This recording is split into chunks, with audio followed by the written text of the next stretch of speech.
All right, so get this. We're diving into the world of pageants today, but Right. well, this isn't your average, TRN Tears type of story.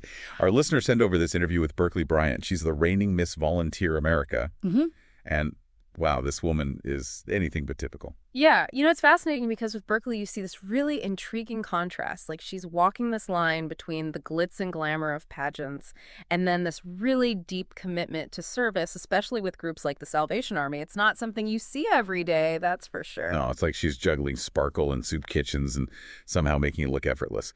But I think what really struck me was how her dedication to service, it's not some PR stunt, it's like literally woven into her upbringing. Absolutely. Her dad's 20 years in the Air Force instilled some serious values, integrity, service, excellence, practically ingrained it in her DNA. You can draw a straight line from those lessons to where she is now. And it's not just her dad, but her mom was involved in pageantry too. But this is where it gets even more real. Berkeley talks about her mom being diagnosed with stage 4 breast cancer while she was in the thick of the pageant world. Talk about pressure, right? Oh, absolutely. That really stuck with me too. It would have been easy for her to make that a huge part of her platform, but she chose to keep that private. You can tell how much she loves and admires her mom, and how important it was to her to protect her mom and their family during that time. It speaks volumes about her character for sure. It makes you think about the hidden weights people carry, even when they're up on a stage, all smiles. But let's rewind a bit. Why pageants in the first place? It wasn't just about the crown, was it? She mentioned scholarships being a big motivator. Exactly. She started competing at 13. And you have to remember, this is around the time when her mom receives that diagnosis. The financial reality of her family's situation wasn't lost on her. Pageants became this avenue for her to pursue her education. Maybe even, ease the burden on her family a little. That's a lot of pressure for a teenager to carry. Okay, talk about driven. And this woman is multi-talented. Did you see the video of her tap dancing routine? Blue suede shoes, custom sequined outfit by a Project Runaway designer. The woman knows how to make an entrance. Yeah, and it's not just about the flash either. People really underestimate the athleticism of tap, the stamina and the precision it takes, especially for that kind of high-energy routine. She trained for 6 months to get it competition ready, which just shows her commitment level. 6 months. My calves are cramping just thinking about it. But as dazzling as that performance was, it was her volunteer work that really got me. That story about her time at a soup kitchen in Harlem, that was powerful. It's the perfect illustration of what we were talking about before, that blend of glamour and grit. One day she's walking a runway at New York Fashion Week. The next, she's serving meals to over 400 people in Harlem. And it wasn't just about the act of serving food either. She talks about this really moving encounter with this man, who actually found his purpose through the Salvation Army after going through a rough divorce. It really makes you stop and think, right. You've got this guy, he's been in line for food, and that one encounter with the Salvation Army, it literally changed his life, and now he's the one giving back. Talk about full circle. It really is, and Berkeley highlights that as such a crucial point. It's that ripple effect. You never know how your acts of kindness might impact someone, but it also brings up this uncomfortable truth about volunteering these days. Especially amongst younger people, we're seeing a decline, and it's a bit concerning. Yeah, it's almost like there's this disconnect. You think with all the information and awareness out there, more young people would be involved. She talks about how it's often the older generation who are the most active volunteers. What do you think is behind that? That's a tough one. It's definitely complex, but I think she raises some really good points. Maybe it's partly about awareness, maybe even a misunderstanding of what it means to volunteer. Volunteering is not always glamorous, it takes real commitment. And let's be honest, the pressure on young people today is immense. Focus on your career financial stability. It's like we're constantly bombarded with messages about success being tied to your hustle and your income. Maybe volunteering just gets lost in the noise. And then there's social media. Oh, yeah. Everything's about instant gratification and self-promotion, right? Volunteering, on the other hand, it's often about quiet dedication and delayed rewards. It requires a different kind of mindset. No, she's definitely got a point. But let's be real for a second, juggling those emotional highs of the pageant world. The lights, the excitement with the sometimes, heart-wrenching realities of the situations she encounters through her volunteer work. That's got to take a toll. It is a balancing act, no doubt Berkeley talks about, Yeah.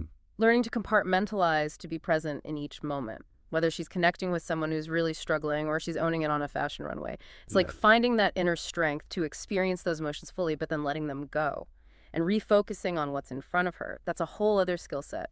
Emotional agility, Yeah. right. But even with all that inner strength, everyone needs support. And she mentions calling her dad at the end of each day just to process everything. Really highlights the importance of those connections, especially when you're dealing with such heavy stuff sometimes. Oh, absolutely. And her dad sounds like a rock. Remember she was talking about how she was struggling to detach from the emotional weight of the volunteer work? And his advice was, treat it like a job. Practical. Yeah, a little military in its directness, but it clearly resonated with her. So sometimes you just need that clear-cut advice. But okay, let's be honest. We can't gloss over the logistics of all this. This woman is living life on fast forward. 20,000 miles in just a few months. Talk about a masterclass in time management and strategic packing. And the airline miles. One week she's in Alabama, then Georgia, then back to South Carolina, and then Atlanta, and then Virginia. It's a whirlwind of a schedule. Okay, seriously, that's like a whole year's worth of travel for some people crammed into a single week. She must have packing down to a science. And remember when she mentioned her go-to travel snacks? Blueberry oatmeal and microwaved Quest bars. I'll admit I was a little skeptical. Microwaved Quest bar is the unexpected hero of this whole thing. But it speaks to something important about her, She prioritizes her well-being, even with that insane schedule. Exercise, family time, and yes, even those microwave protein bars, it's all part of her self-care routine. Right. You can't pour from an empty cup, as they say. Even with a schedule like hers, self-care is non-negotiable. But it sounds like she's thinking about life beyond the crown, too. Yeah, she mentioned initially being interested in pharmaceutical sales, but you can hear in her voice how those experiences this past year have really broadened her perspective. Like she's gone through this incredible period of self-discovery, and now she's trying to figure out where to channel all that energy and passion. Which makes total sense, right? I mean, she's met incredible people, witnessed both the struggles and the resilience of communities across the country. So where do you see her going from here? What's next for Berkley Bryant? That's the million-dollar question, isn't it? Well, she's talked about pursuing her MBA. And honestly, with her drive, her intelligence, her way of connecting with people, the sky's the limit. But here's the thing, no matter what path she chooses, that commitment to service, to making a real difference, that's not going anywhere. That's a part of who she is. It's like that crown is just an outward symbol. It's her actions, her heart, that are the real crown jewels. But before we get ahead of ourselves, there's one more layer to her story that I think is really interesting. You're talking about her Southern identity, how she balances that with her experiences on a national stage. Exactly. It would have been easy for her to downplay that part of herself, especially in a world that often stereotypes Southern women. But she owns it, and not in a superficial way either. She talks about how her upbringing, even with all the moving around because of her dad's military career, it gave her this really unique perspective on what it means to be Southern. Yeah, it's like she sees her Southern heritage as this wellspring of values, hospitality, generosity, that deep sense of community. And she carries that with her wherever she goes. And it's not just something she talks about. You see it in how she interacts with people, how she approaches her service work. It's the real deal. And it's interesting. She talks about going to Clemson University with like a really strong Southern identity and how it allowed her to connect with those roots on a deeper level. It wasn't just about where she grew up. It was about rediscovering those values in a new context. Yeah. Right. And it's not just her own personal connection. She even talks about how her parents met on a blind date after both moving back to their small hometown in South Carolina. It's like those kind of stories, these deep community ties. They're woven into the fabric of her life. It's like something out of a Hallmark movie. We grew up in the same town, went their separate ways, and then, bam, fate, or maybe a really good matchmaker, brings them back together. Yeah. It speaks to that sense of place, that sense of belonging that seems to really resonate with her. Yeah, and she's able to hold on to that even while embracing new experiences and challenges. Think about it. She's gone from a small-town girl with dreams of pharmaceutical sales to a national role model traveling the country advocating for important causes. Yeah. It's quite a journey. Talk about a plot twist, right? Yeah. But it's inspiring. It reminds us that we don't have to choose between who we are and who we want to become.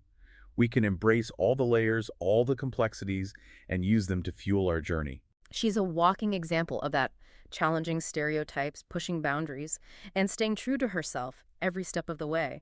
It's a powerful message, especially for young people trying to find their own place in the world. Absolutely. And, as we wrap up this deep dive into Berkley Bryant's world, the thing that sticks with me is this. She didn't set out to be a role model. She just followed her heart. She pursued her passions, used her opportunities to lift others up, and in doing so, she's become this incredible force for good. It's a good reminder that sometimes the most inspiring stories, They aren't about grand gestures. They're about the choices we make every day, the small acts of kindness, the moments of courage, the willingness to stand up for what we believe in. That's where the real magic happens. Beautifully said. Berkeley's story is proof that you don't need a crown to make a difference. You just need a willing heart and a genuine desire to leave the world a little brighter than you found it.